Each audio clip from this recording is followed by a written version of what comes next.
อันนี้แม่นเป็นปหนึ่งกับปสองคนละเบื้องกระดาน คนละเบื้องกระดานเป็น อันนี้คือซีเมนกะลินกิจกรรมของเพิ่นเนาะลินกับโปะติบ่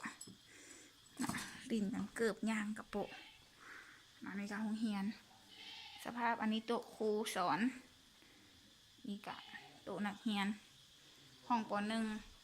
ปสองอันนั้นปหนึ่งอันนี้ปสองดังนั้นเป็นอนุบาล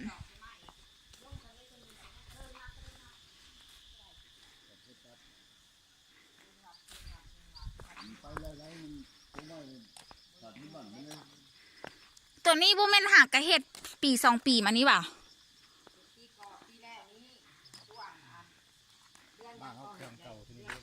อ๋อ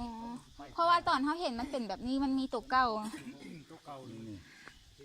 เรื่องเรียนหลังนี่แหละมาตัวเก่าจะตั้งทวิตทับออดี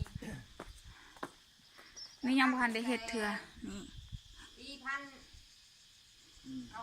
156โรงเรียนหลังนี่ตั้งขึ้น1956ปอหลังตัวนี้นี่หลังเก่านี่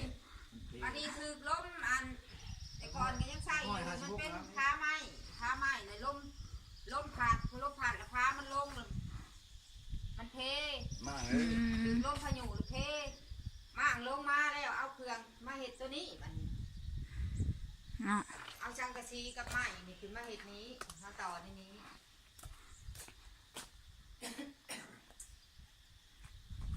เป็นนางเฮียนจากบ้านมาดู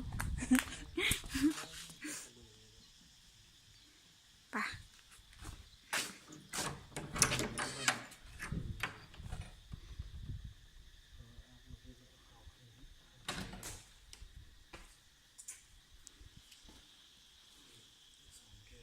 เดี๋ยวเลยถ่ายรูป